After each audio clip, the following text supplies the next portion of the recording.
A, baca dulu soalan, lepas tu macam biasa buat timeline. Okay, untuk cerita soalan ni, kita ada start tapi dia tak ada stop lah. Dia tak berhenti dalam soalan ni. Kita ada kereta, dia bergerak dengan initial velocity of 10 meter per second and then undergo a constant acceleration of 5 meter per second until velocity increases to 25 meter per second. Kita ada t equal to 0 and then t kat sini kita tak tahu. Question number 1. Calculate the time taken for the car to reach 25 meter per second. So, kita nak T.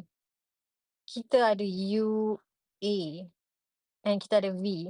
So, boleh kira lah T guna V equal to U plus AT. So, V is 25, U is 10, A is 5. Then T awak nak cari. So, T is equal to 3 seconds. So, you get 1 mark for answer in unit. Okay, question number 2. Calculate the displacement of the car as it accelerates. So, awak nak cari S, awak ada U, A, V, T. Saya guna equation S equal to UT plus half AT squared. Okay, buat substitution dan awak akan dapat 52.5 meter. Yang ni pun tak ada ramai yang ada masalah. So, 1 mark.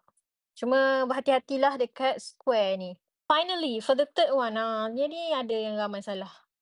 So, dia cakap, if the displacement of the car is 20 meter, determine the velocity of the car. So, kita nak tahu sekarang ni, when S is equal to 20 meter, what is the velocity? Tengok balik timeline kita. Dari sini ke sini, S dia adalah 52.5 meter. Tapi sekarang ni, soalan ni tanya kat kita, bila S dia adalah 20 meter. So, contoh 20 meter maybe kat sini. Dari sini ke sini 20 meter.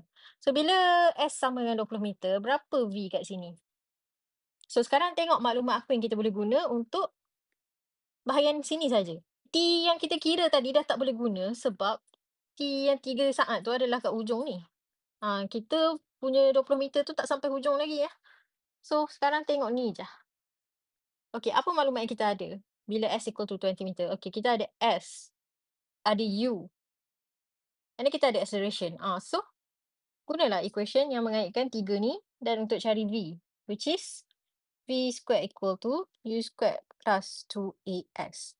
U is 10, acceleration is 5, and S is 20. So, dapatlah V is equal to 17.32 meter per second.